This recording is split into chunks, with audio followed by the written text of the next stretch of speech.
Hello तो नमस्कार दोस्तों, आज की इस वीडियो में आपका स्वागत है। देखिए, आज हम रासायनिक अभिक्रिया एवं रासायनिक समीकरण के हम सेकंड पार्ट को पढ़ने जा रहे हैं।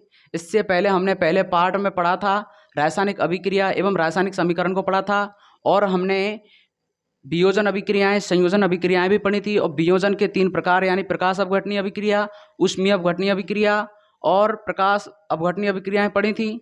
ठीक है, तो अब हम आगे पढ़ने जा रहे हैं उत्पाद और अभिकारक। ठीक है, तो आगे टॉपिक का नाम है उत्पाद और अभिकारक। तो इससे समझने से पहले हमें इन दो तत्वों से अभिक्रिया बनने के बाद मैग्नीशियम ऑक्साइड का जो निर्माण हो रहा है, इस रिएक्शन को समझना पड़ेगा। और इस रिएक्शन को समझ करके हमें अभिकारक के उत्पाद की डेफिनेशन बनानी पड़ेगी। ठीक है, तो मैग्नीशियम और ऑक्सीजन जब आपस में क्रिया करते हैं तो एक मैग्नीशियम ऑक्साइड का निर्माण होता है। और ये मैग्नीशियम ऑक्साइड का जो निर्माण होता है, इस मैग्नीशियम ऑक्साइड के निर्माण को ही हम क्या कहते हैं? उत्पाद कहते हैं। ठीक है, और ये दो अभिकारक जो भाग ले रहे हैं, यही क्या है? अभिकारक होते हैं। जिसमें रासायनिक परिवर्तन होता है उसे हम क्या कहते हैं? अभिकारक कहते हैं। ठीक है, तो ये आपने समझ लिया होगा। तो इसकी परिभाषा को मैं लिख देता हूं।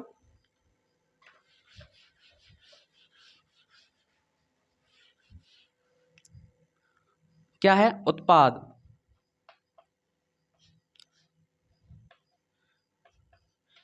इस अभिक्रिया में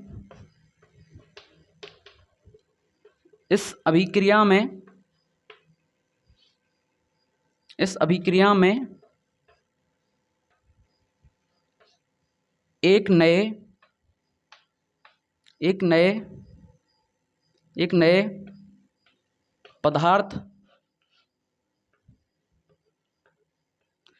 पदार्थ मैग्नीशियम ऑक्साइड का निर्माण होता है। मैग्नीशियम ऑक्साइड का निर्माण होता है।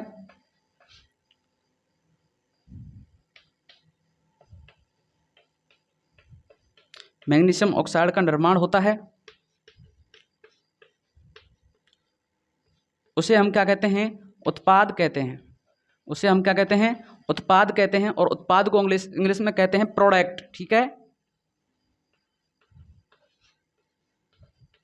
तो लिखिए, जल्दी लिखिए इसको, और आपके समझ में तो आ गया होगा।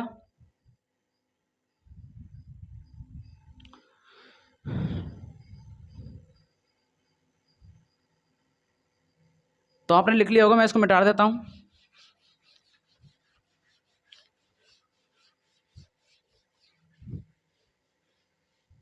आगे है अभिकारक। आगे क्या है? अभिकारक। तो अभिकारक है क्या? जिसमें रासायनिक परिवर्तन हुआ था, जिसमें रासायनिक परिवर्तन होता है, उसे हम क्या कहते हैं? अभिकारक कहते हैं।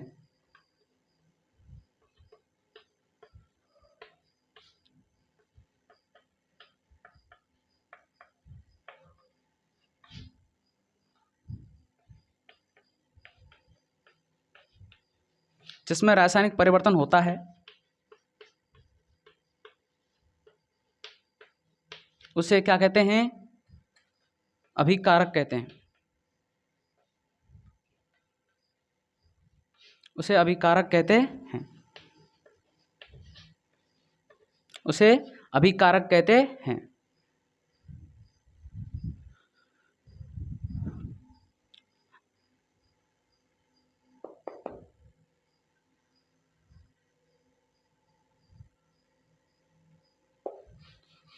तो लिख लिया आपने, मैं इसको मिटा देता हूं।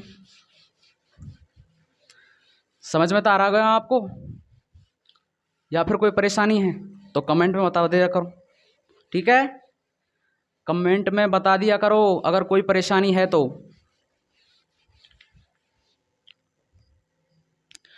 आगे पढ़ेंगे हम क्या? विस्थापन अभिक्रिया। आगे क्या पढ़ेंगे हम? विस्थापन अभिक्रिया। तो विस्थापन अभिक्रिया से तो आप पहले से ही भली भांति जानते होंगे, और नहीं जानते तो हम आपको बता देते हैं। विस्थापन अभिक्रिया। विस्थापन अभिक्रिया क्या है? ठीक है, विस्थापन का मतलब होता है कोई उदाहरण से समझते हैं, जैसे कोई शक्तिशाली व्यक्ति है और कमजोर व्यक्ति को वो हटा सकता है। ठीक है, तो उसी प्रकार इसमें होता है कि जो अधिक क्रियाशील तत्व या फिर परमाणु है तो वह कम क्रियाशील तत्व या परमाणु को क्या कर देता है, विस्थापित कर देता है या हटा देता है, उसे ही हम क्या कहते हैं, विस्थापन अभिक्रिया कहते हैं। ठीक है, तो विस्थापन अभिक्रिया किसे कहते हैं, यानी कि लिखिए, वह अभिक्रिया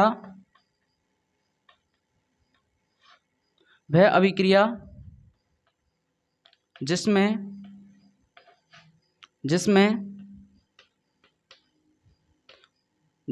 अधिक क्रियाशील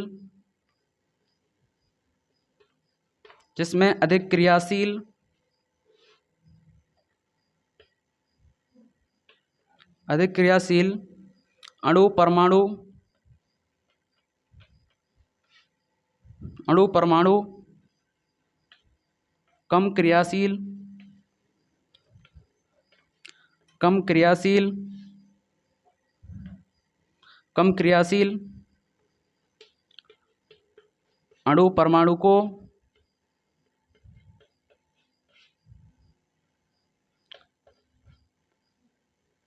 कम क्रियाशील अणु परमाणु को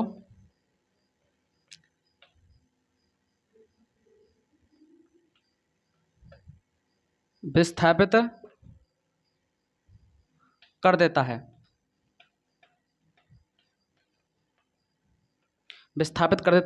उसे हम क्या कहते हैं, विस्थापन अभिक्रिया कहते हैं। उसे हम क्या कहते हैं, विस्थापन अभिक्रिया कहते हैं।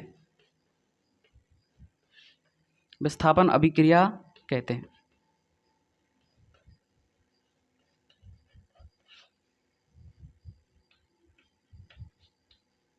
ठीक है, लिखिए इसको।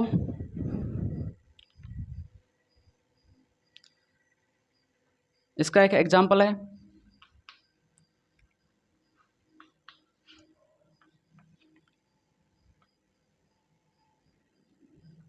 Fe यानी कि आयरन प्लस CuSO4, ठीक है, आयरन प्लस कॉपर सल्फेट, तीर का निशान, क्या बनेगा, यह अधिक क्रियाशील क्या है, परमाणु है। यह कम क्रियाशील अणु या परमाणु को, यानी कि यह अधिक क्रियाशील परमाणु जो है इस कम क्रियाशील परमाणु को क्या कर देता है, विस्थापित कर देता है या हटा देता है। उसे ही हम क्या कहते हैं, विस्थापन अभिक्रिया कहते हैं। ठीक है, तो लिखिए इसको, कैसे लिखेंगे, FeSO4 प्लस Cu। ठीक है,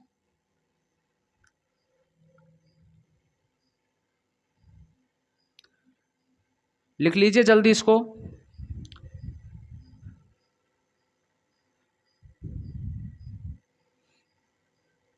नाम में ही परिभाषा छुपी हुई है ना।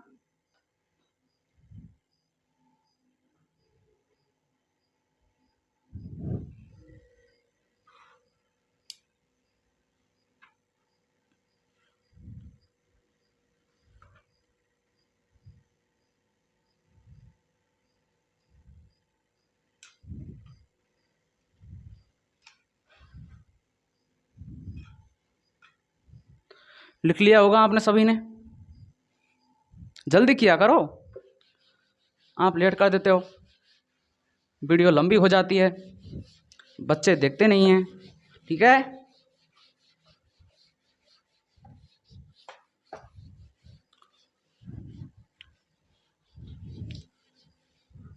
अगली परिभाषा है द्विविस्थापन अभिक्रिया।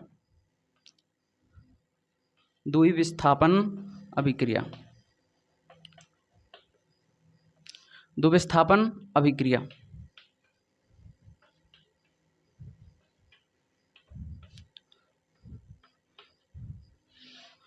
तो द्विविस्थापन अभिक्रिया का मतलब होता है, यानी कि मैं उदाहरण से समझाता हूं। जैसे कि आए दो व्यक्ति हैं, आपस में दोस्त हैं, वो दोस्त क्या करते हैं, आपस में पैसों या फिर कोई वस्तुओं का क्या कर लेते हैं, आदान प्रदान कर लेते हैं, आपस में क्या कर लेते हैं, आदान प्रदान कर लेते हैं। तो वो भी क्या है, एक द्विविस्थापन अभिक्रिया का क्या है, एक समझने का तरीका है। ठीक है, तो द्विविस्थापन अभिक्रिया होती क्या है वैसे, यानी वह अभिक्रिया जिसमें अभिकारकों के बीच आयनों का क्या होता है, आदान प्रदान होता है, उसे हम क्या कहते हैं, द्विविस्थापन अभिक्रिया कहते हैं। तो लिखिए, ऐसी अभिक्रिया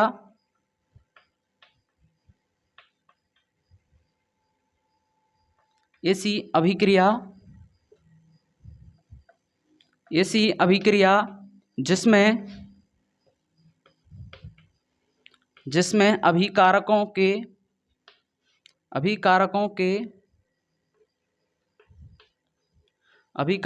बीच आयनों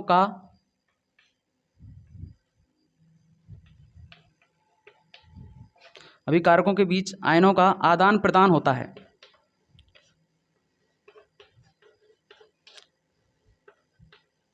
उसे हम क्या कहते हैं? द्विविस्थापन अभिक्रिया कहते हैं।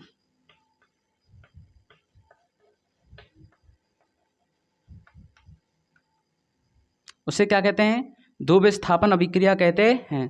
द्विविस्थापन अभिक्रिया कहते हैं।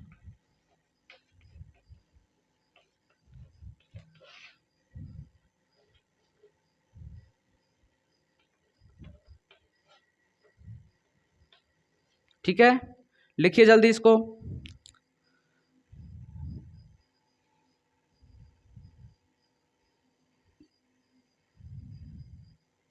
इसका एक एग्जाम्पल भी है।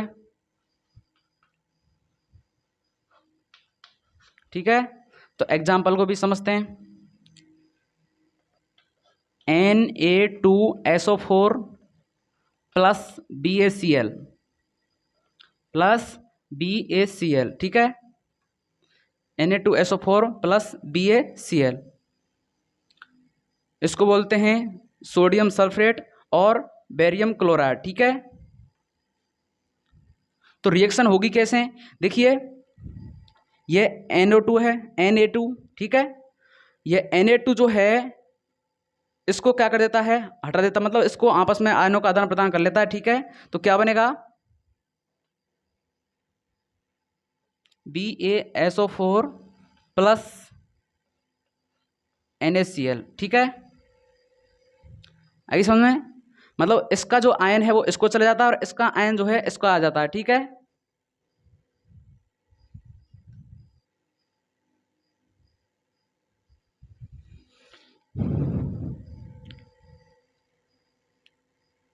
ये आपस में क्या कर रहे हैं? अपने आयनों का आदान प्रदान कर रहे हैं, इसीलिए हम क्या बोलते हैं? इसको द्विविस्थापन अभिक्रिया कहते हैं। तो ऐसी अभिक्रिया जिसमें अभिकारकों के बीच आयनों का आदान प्रदान होता है उसे हम क्या कहते हैं? द्विविस्थापन अभिक्रिया कहते हैं। ठीक है,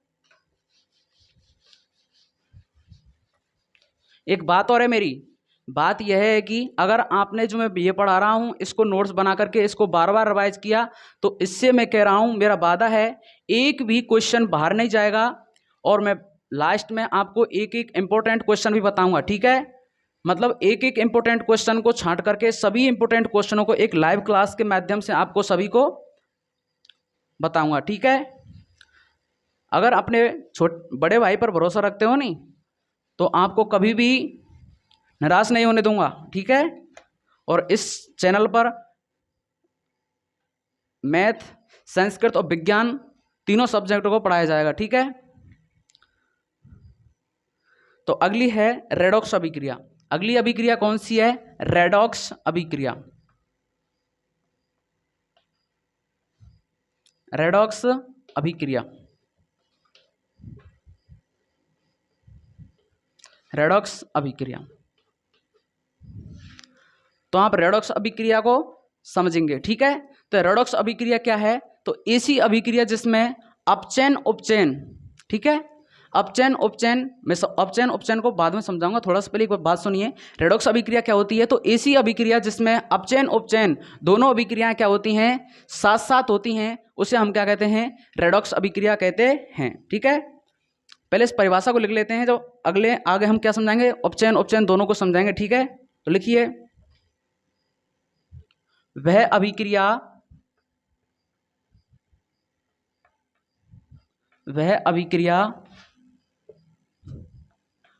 जिसमें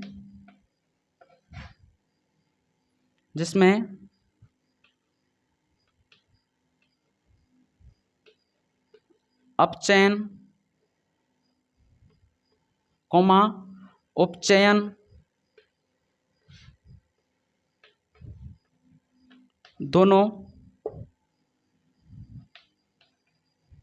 दोनों अभिक्रिया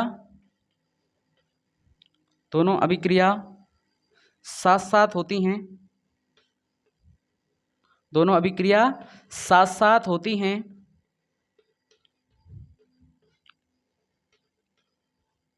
उसे हम क्या कहते हैं? रेडॉक्स अभिक्रिया कहते हैं, उसे रेडॉक्स अभिक्रिया कहते हैं, रेडॉक्स अभिक्रिया कहते हैं।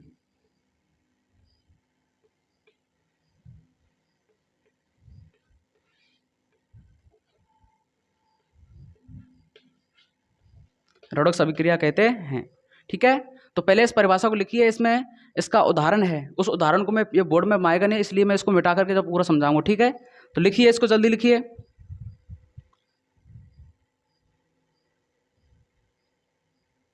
कि यहाँ पर यहीं पर लिख देता हूँ। ठीक है, तो यहीं पर लिख देता हूँ एग्जाम्पल। ठीक है, तो एग्जाम्पल में क्या लिखना है?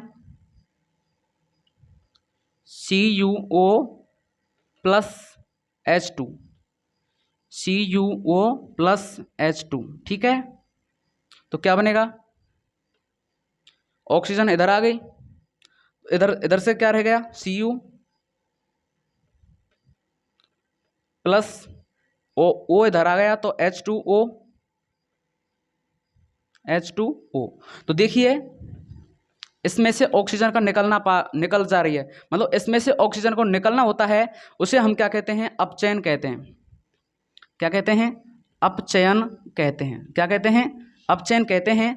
और जिसमें ऑक्सीजन का जुड़ना पाया जाता है, जिसमें ऑक्सीजन का जुड़ना पाया जाता है, उसे हम क्या कहते हैं? उपचयन कहते हैं।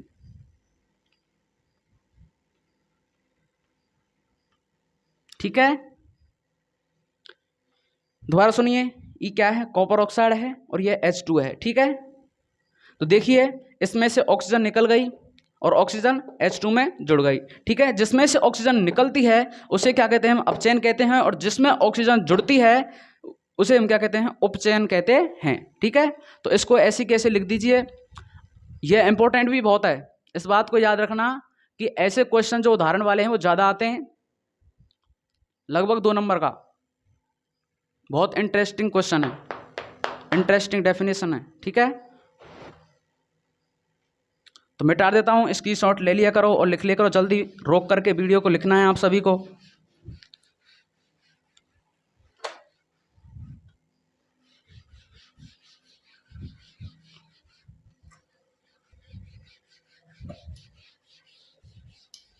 तो आपको मैंने अभी समझाया कि जिसमें ऑक्सीजन का निकलना पाया जाता है उसे हम क्या कहते हैं? अपचयन कहते हैं, और जिसमें ऑक्सीजन का जुड़ना पाया जाता है उसे हम क्या कहते हैं? उपचयन कहते हैं। ठीक है, तो दोनों की डेफिनेशन को अभी लिखा देते हैं। तो लिखिए, उपचयन किसे कहते हैं? ठीक है, तो उपचयन को लिखिए, वह अभिक्रिया, वह अभिक्रिया, वह अभिक्रिया जिसमें, वह अभिक्रिया जिसमें अन्य अन्य पदार्थों के, अन्य पदार्थों के साथ ऑक्सीजन का जुड़ना पाया जाता है, अन्य पदार्थों के साथ ऑक्सीजन का जुड़ना पाया जाता है, जुड़ना पाया जाता है। ठीक है, उसे क्या कहते हैं? हम उपचयन कहते हैं, उसे उपचयन कहते हैं।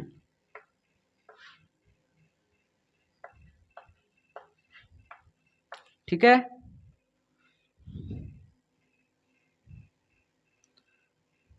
लिखो, जल्दी लिखो एग्जाम्पल।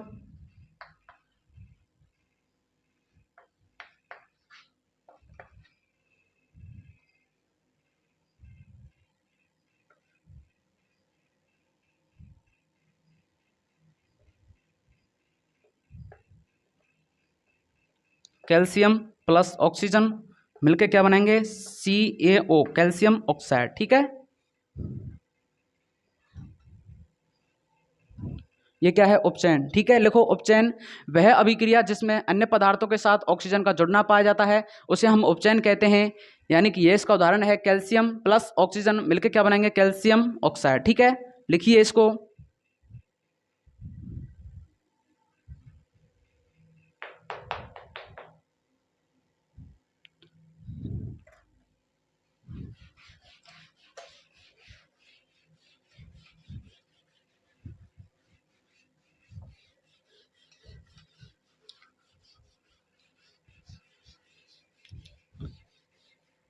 अभी रात के 12 बज रहे हैं, मैं आपके लिए यूट्यूब पर पढ़ा रहा हूँ। ठीक है, तो इसलिए आप सभी से रिक्वेस्ट है कि आप हमारे चैनल को ज़्यादा से ज़्यादा सब्सक्राइब करना है और अपने और भी साथियों को शेयर करना है। अगर कोई भी समस्या है तो हमारा मोबाइल नंबर है 63 76 44 41 57। ठीक है, इस नंबर पर कॉल करना है और कोई भी समस्या है तो मेरे को बताना है, हम जल्दी से आपको सॉल्यूशन बताएंगे। ठीक है, तो चलते हैं टॉपिक की ओर। तुम्हारा टॉपिक चल रहा था अपचयन। अगली डेफिनेशन क्या है? अपचयन। तो अपचयन क्या होता है? तो अपचयन को तो हमें अभी बताया है कि जिसमें ऑक्सीजन का निकलना पाया जाता है उसे हम क्या कहते हैं? अपचयन कहते हैं।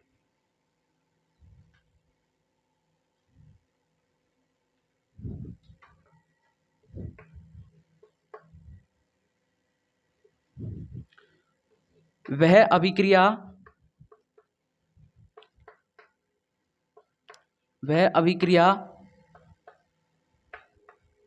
जिसमें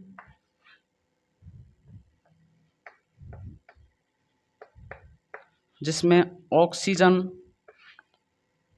का निकलना पाया जाए, ऑक्सीजन का निकलना पाया जाए।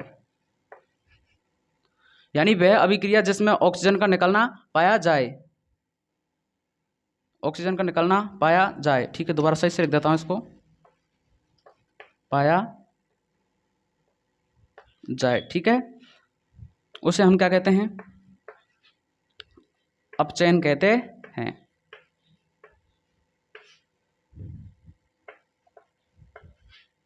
क्या कहते हैं? अपचयन कहते हैं।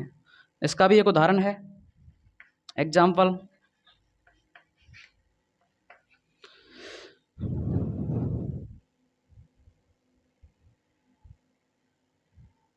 तो इसका एक एग्जाम्पल है CaO, यानी कि कैल्शियम ऑक्साइड। कैल्शियम ऑक्साइड से क्या बनता है? Ca+O2। इसमें से क्या है? ऑक्सीजन निकल गई है, तो ऑक्सीजन का निकलना पाया जाता है, तो उसे तो हम क्या कहते हैं? अपचयन अभिक्रिया कहते हैं। तो ये क्या है? कैल्शियम ऑक्साइड से क्या बना? कैल्शियम और प्लस ऑक्सीजन। ठीक है,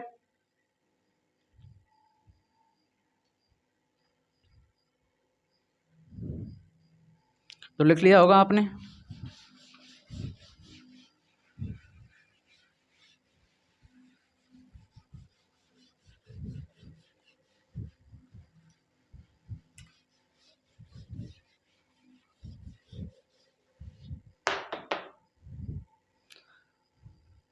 अगला हमारा टॉपिक है ऊष्माक्षेपी अभिक्रिया।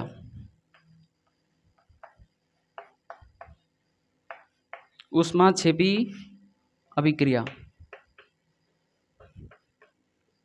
ऊष्माक्षेपी अभिक्रिया। तो ऊष्माक्षेपी अभिक्रिया क्या होती है? तो वह अभिक्रिया जिसमें उत्पाद के साथ साथ ऊष्मा भी उत्पन्न होती है उसे हम क्या कहते हैं? ऊष्माक्षेपी अभिक्रिया कहते हैं। यानी कि वह अभिक्रिया जिसमें उत्पाद के साथ साथ ऊष्मा भी उत्पन्न होती है उसे हम क्या कहते हैं? ऊष्माक्षेपी अभिक्रिया कहते हैं। लिखिए, डेफिनेशन लिखिए। वह अभिक्रिया जिसमें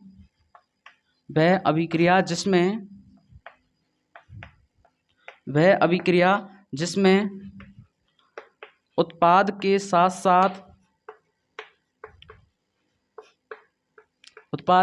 साथ ऊष्मा भी उत्पन्न होती है उसे हम क्या कहते हैं, ऊष्माक्षेपीय अभिक्रिया कहते हैं।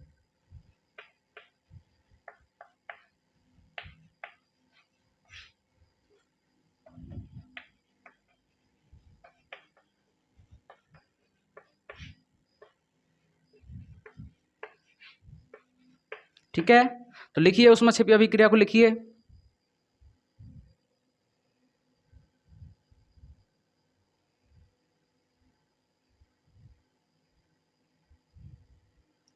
इसका एक एग्जाम्पल है, ठीक है, CH4 यानी कि मीथेन प्लस ऑक्सीजन, और ऑक्सीजन को संतुलित करने के लिए हमने क्या लगा रखा है, यहाँ पर 2 लगा रखा है। ठीक है,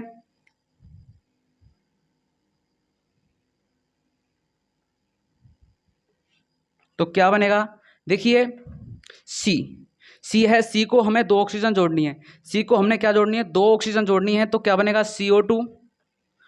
ये ऑक्सीजन कितनी है, 4 है, तो 2 ऑक्सीजन हमने इसको दे दी, तो कितनी ऑक्सीजन, मतलब क्या बन गया है, CO2 बन गया। क्या बन गया, CO2 बन गया। और हाइड्रोजन कितने यहाँ पर 4 हैं, और यहाँ पर ऑक्सीजन कितनी बची, 2। तो इसको सबसे पहले क्या करना है, H, फिर ऑक्सीजन, हाइड्रोजन कितनी है 4, तो 2 लगा दिया इसमें, और इधर ऑक्सीजन कितनी है 2, तो इसको यहाँ पे 1 लगाया, और आगे क्या लगा दिया, 2 लगा दिया। ठीक है, तो ऑक्सीजन कितनी हो गई 2, और हाइड्रोजन कितने हो गए 4। ठीक है, इस प्रकार संतुलित करते हैं। अगर आपको एग्जाम में कोई भी क्वेश्चन आए कि रासायनिक समीकरण को किस प्रकार संतुलित करते हैं, तो कोई भी ऐसी अभिक्रिया दे रही होगी, तो अब यहाँ पर ये नहीं दे रखा होगा, ये हमने लगाया है, तो इसको हमें लगाना होगा। तो देखिए क्या लगाएंगे, ये मेथेन है, और मेथेन में हमें ऑक्सीजन, अगर ऑक्सीजन की बैलेंसी को देखना है, तो ऑक्सीजन की बैलेंसी के लिए हमने 2 लगाना पड़ रहा है यहाँ पर। ठीक है, 2 लगाएंगे तो ऑक्सीजन कितने हो गए यहाँ पर 4 हो गई, और 2 ऑक्सीजन N और 2 N कितनी हो गई 4 हो गई। ठीक है, और हाइड्रोजन भी कितने हो गए यहाँ पर 2 दूनी 4। ठीक है, इस प्रकार संतुलित करते हैं। तो चलते हैं हम आगे, मिटाते हैं इसको।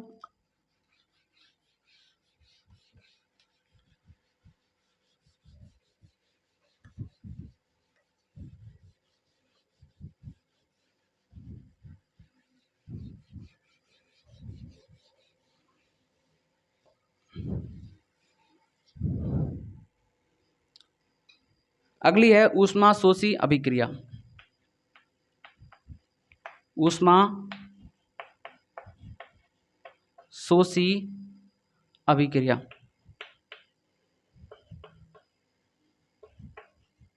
ऊष्मा शोषी अभिक्रिया क्या है। तो ऊष्मा शोषी अभिक्रिया क्या है, जिन अभिक्रियाओं में ऊर्जा अवशोषित होती है उसे हम क्या कहते हैं, ऊष्मा शोषी अभिक्रिया कहते हैं। तो ऊष्मा शोषी अभिक्रिया कैसे कहते हैं, तो जिन अभिक्रियाओं में ऊर्जा अवशोषित होती है उसे हम क्या कहते हैं, ऊष्मा शोषी अभिक्रिया कहते हैं। ठीक है, तो ऊष्मा शोषी क्या है, लिखिए इसको,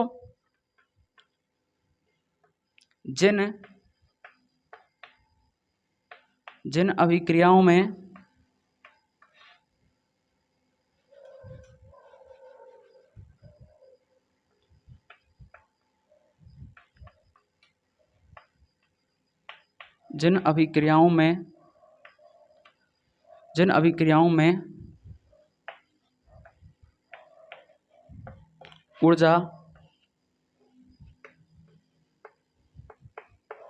जिन अभिक्रियाओं में ऊर्जा अवशोषित होती है,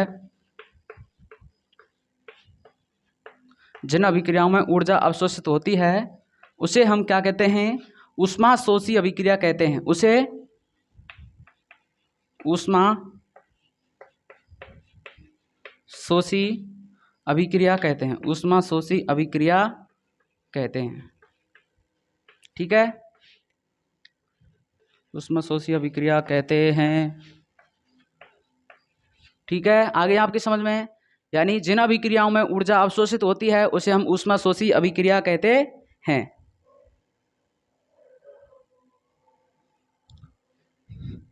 लिखो एग्जाम्पल, लिखो इसका,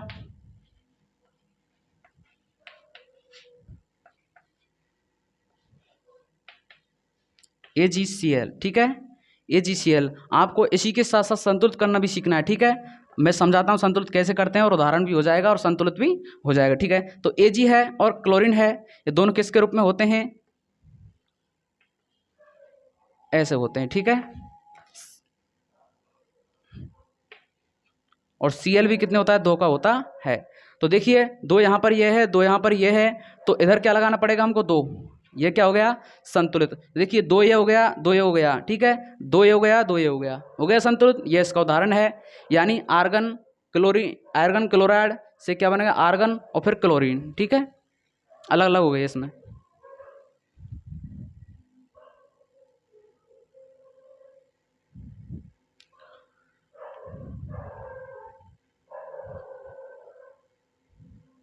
तो चलते हैं आगे, चलते हैं। लिख लिया होगा आपने सभी ने।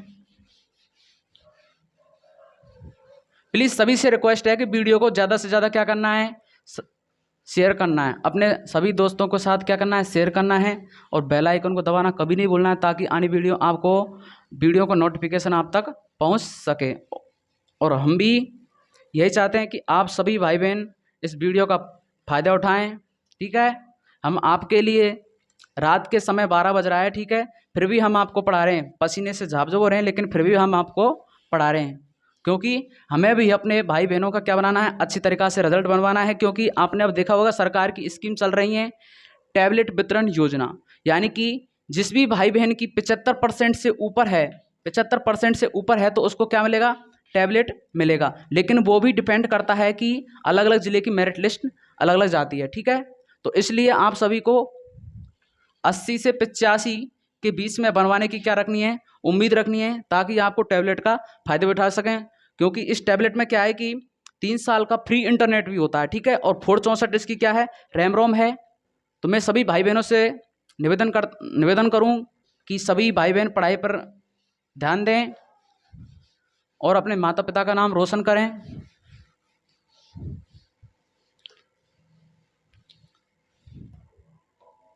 अगली है ऊष्मीय वियोजन। अगली क्या है, ऊष्मीय वियोजन। ऊष्मीय वियोजन, ऊष्मीय वियोजन क्या होता है, ऊष्मीय वियोजन होता क्या है। तो ऊष्मीय वियोजन किसे कहते हैं, यानी ऊष्मा के द्वारा तय की गई वियोजन को क्या कहते हैं, ऊष्मीय वियोजन कहते हैं। लिखिए तो, ऊष्मा के द्वारा तय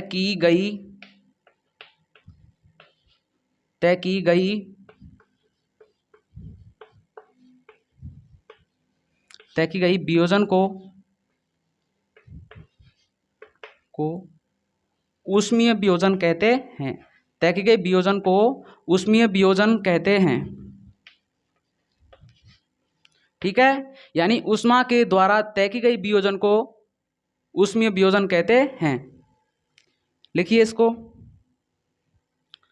क्या बनेगा इसमें एग्जाम्पल इसका,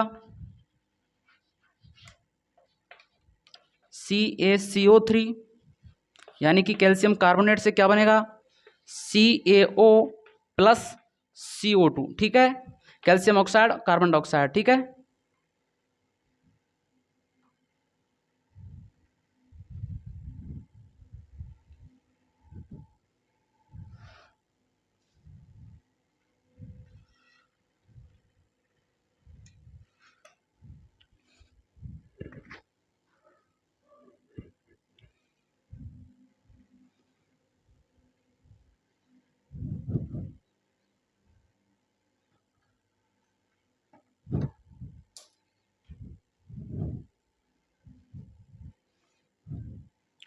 तो चलते हैं फ्रेंड, आगे बढ़ते हैं।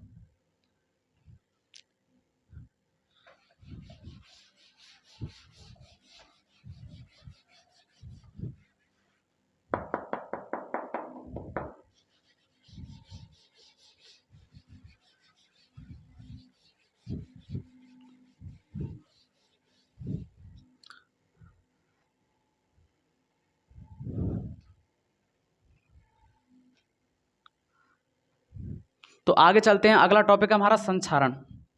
अगला टॉपिक क्या है हमारा, संक्षारण।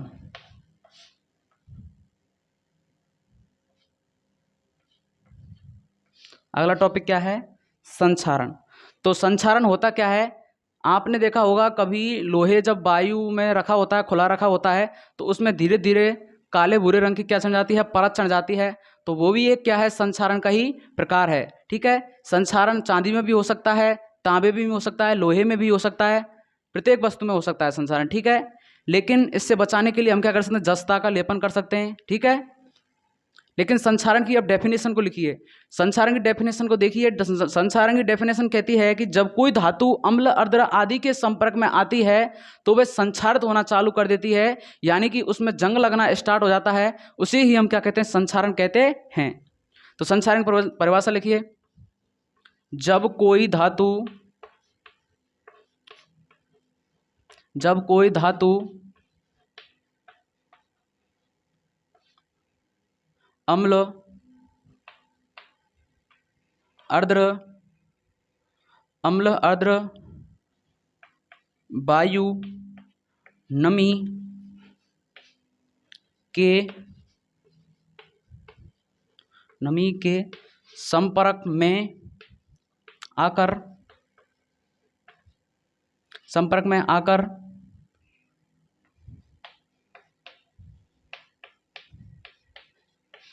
संपर्क में आकर संक्षारित होना शुरू कर देती है। संक्षारित होना शुरू कर देती है, उसे ही हम क्या कहते हैं, संक्षारण कहते हैं। उसे हम क्या कहते हैं, संक्षारण कहते हैं। क्या कहते हैं, संक्षारण कहते हैं। संक्षारण को आप कई प्रकार से लिख सकते हैं। ऐसे भी लिख सकते हैं, जब कोई धातु वायु, नमी, जल आदि के संपर्क में आती है तो उसकी सतह पर काले भूले रंग की क्या चढ़ जाती है, परत चढ़ जाती है। इसे भी हम क्या कहते हैं, संक्षारण कहते हैं। और ऐसे भी लिख सकते हैं आप, जब कोई धातु अम्ल, अर्द्र आदि, वायु, नमी आदि के संपर्क में आकर संक्षारित होना शुरू कर देती है, उसे हम क्या कहते हैं, संक्षारण कहते हैं। ठीक है, तो संक्षारण के कुछ उदाहरण देखते हैं। संक्षारण की डेफिनेशन को लिखिए पहले।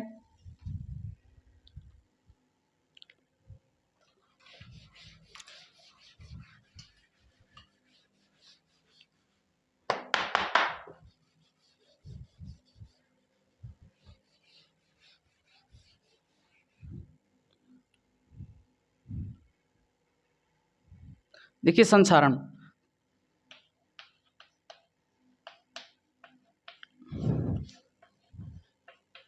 संक्षारण का पहला एग्जाम्पल है। ठीक है,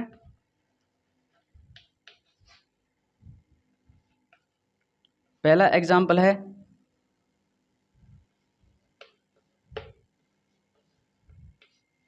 चांदी के ऊपर काली परत का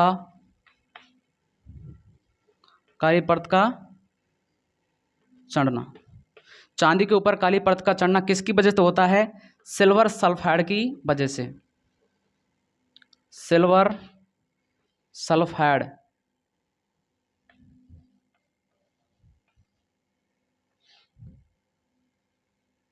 सिल्वर सल्फाइड की वजह से चांदी के ऊपर काली परत चढ़ जाती है। ठीक है, यानी कि चांदी के ऊपर काली परत का चढ़ना किसकी वजह से होता है, सिल्वर सल्फाइड की वजह से। ठीक है, दूसरा उदाहरण है तांबे के ऊपर हरी परत का चढ़ना। हरी परत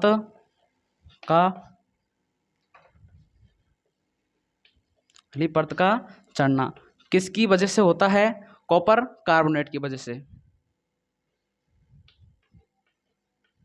कॉपर कार्बोनेट की वजह से होता है। ठीक है, तो ये इसके दो उदाहरण हैं। तो लिखिए, अगर आपको आता है संक्षारण किसे कहते हैं, तो संक्षारण की पहले तो डेफिनेशन लिखनी है। आप कैसे भी लिख सकते हैं, बनाकर भी लिख सकते हैं। जब कोई धातु अम्ल, अर्ध, वायु, नमी आदि के संपर्क में आकर संक्षारित होना शुरू कर देती है, उसे संक्षारण कहते हैं। और उसके नीचे उदाहरण डाल करके वो लिखना है, नीचे चांदी के ऊपर काली परत का चढ़ना किस लिखना है, और इसके डैश लगा के लिख देना है। वजह कौन सी हो सकती है, सिल्वर सल्फाइड की वजह से होता है। और तांबे के ऊपर हरी परत का चढ़ना किसकी वजह से होता है, कॉपर कार्बोनेट की वजह से होता है। ठीक है, तो आपने लिख लिया होगा ये, तो मिटा देता हूं मैं इसको।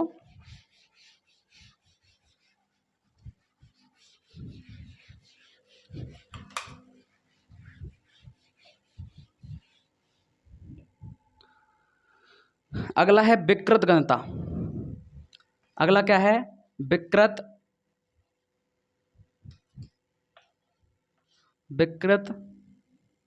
गंधता। ये भी इंपॉर्टेंट है, ठीक है। तो विकृत गंधता क्या होती है? विकृत गंधता, ठीक है, यानी कि तैलीय एवं वसायुक्त पदार्थों को जब लंबे समय तक रखा जाता है तो उसमें गंध उत्पन्न हो जाती है। उसे ही हम क्या कहते हैं? विकृत गंधता कहते हैं। देखिए, आपने अचार के डिब्बा में देखा होगा, फफूंदा लग जाता है। उसमें क्या लग जाता है? फफूंदा सा लग जाता है, यानी वो सफ़ेद सफ़ेद सी परत चढ़ जाती है। वो भी एक विकृत गंधता का ही क्या है? प्रकार है। विकृत गंधता का भी क्या है? टाइप किसका है? विकृत गंधता का, ठीक है। तो लिखिए, विकृत गंधता में आपको लिखना क्या है? मैं बाद में बताऊंगा कि कैसे आप विकृत गंधता से बचा सकते हैं कुछ वस्तु को, ठीक है।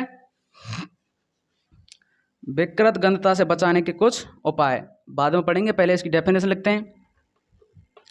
तैलीय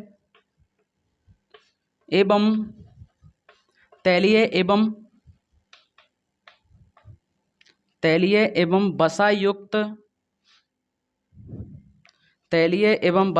पदार्थों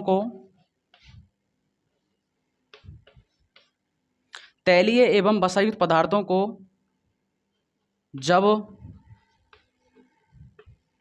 लंबे समय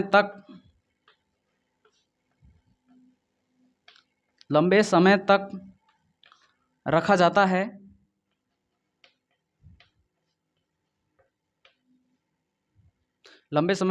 है उसे हम क्या कहते हैं? विकृत गंधता कहते हैं।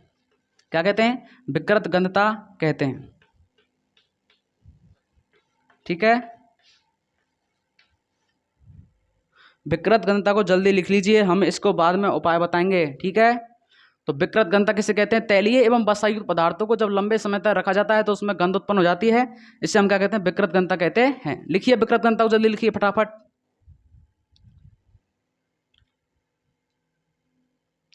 उपाय यहीं पर लिखा देता हूं, ठीक है। तो लिखो उपाय।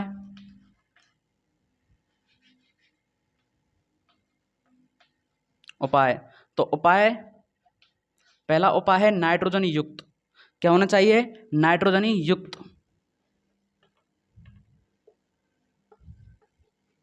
अगर कोई वस्तु नाइट्रोजन युक्त है तो उसको विकृत गंधता से बच सकती है, तो वह क्या कर सकती है? विकृत गंधता से बच सकती है। और दूसरा है अर्धरोधी बर्तनों में रखकर। अर्धरोधी मतलब समझ रहे हैं? मिट्टी के बर्तनों में रखकर। अर्धरोधी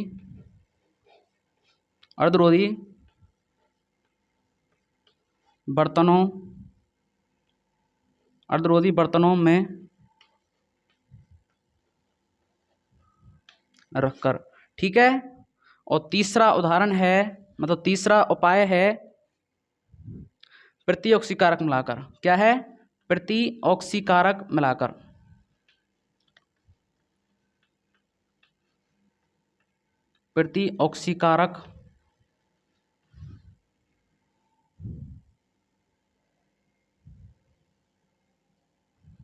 प्रतिऑक्सीकारक मिलाकर, ठीक है। ये क्या है? इसके 3 उपाय हैं, ठीक है।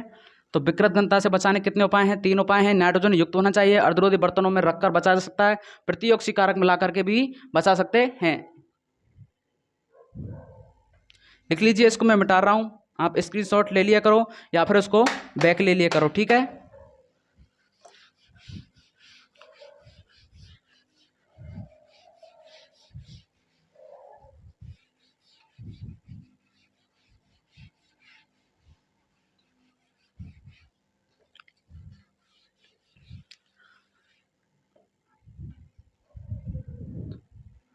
अगली परिभाषा है अवक्षेप।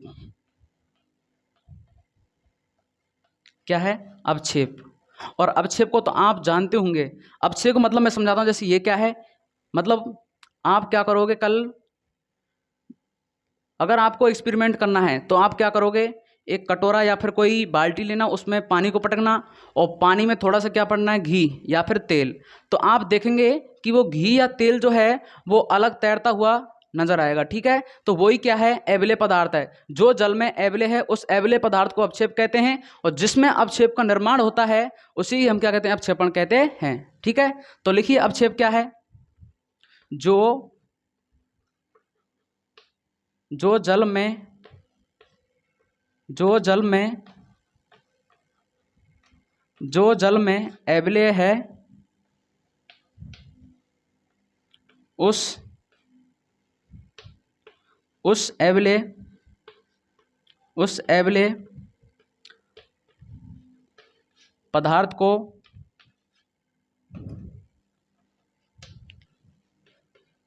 उस एबले पदार्थ को क्या कहते हैं, अवक्षेप कहते हैं।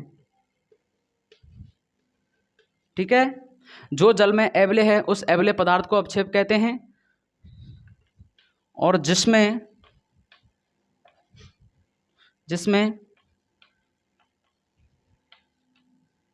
अवक्षेप का निर्माण होता है, उसे क्या कहते हैं, अवक्षेपण कहते हैं।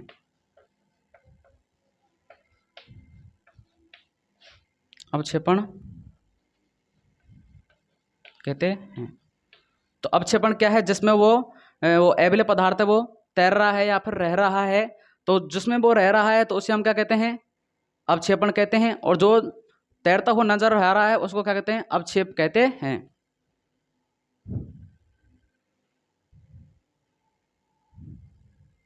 तो इसका एक एग्जाम्पल भी है, इसको लिखिए, मैं इसको मिटा देता हूं, आप स्क्रीनशॉट ले लेंगे। ठीक है, मैं इसको मिटा करके यहां पर इसके उदाहरण को भी लिख देता हूं। ठीक है,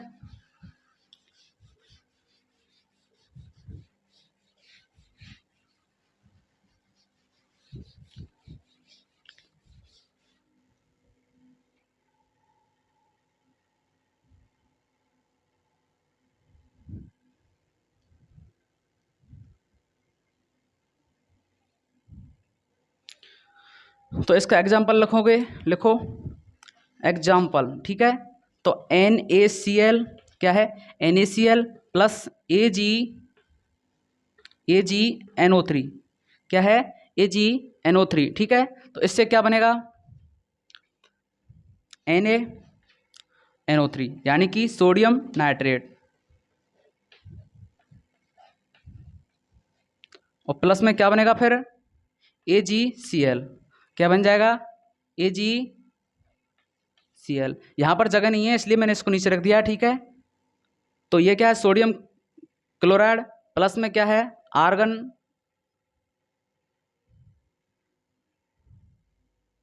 नहीं सिल्वर नाइट्रेट क्या है, सिल्वर नाइट्रेट है, और ये क्या बन गया, सोडियम नाइट्रेट, प्लस में क्या बन गया, सिल्वर क्लोराइड। ठीक है, ये इसका क्या है, उदाहरण। ठीक है,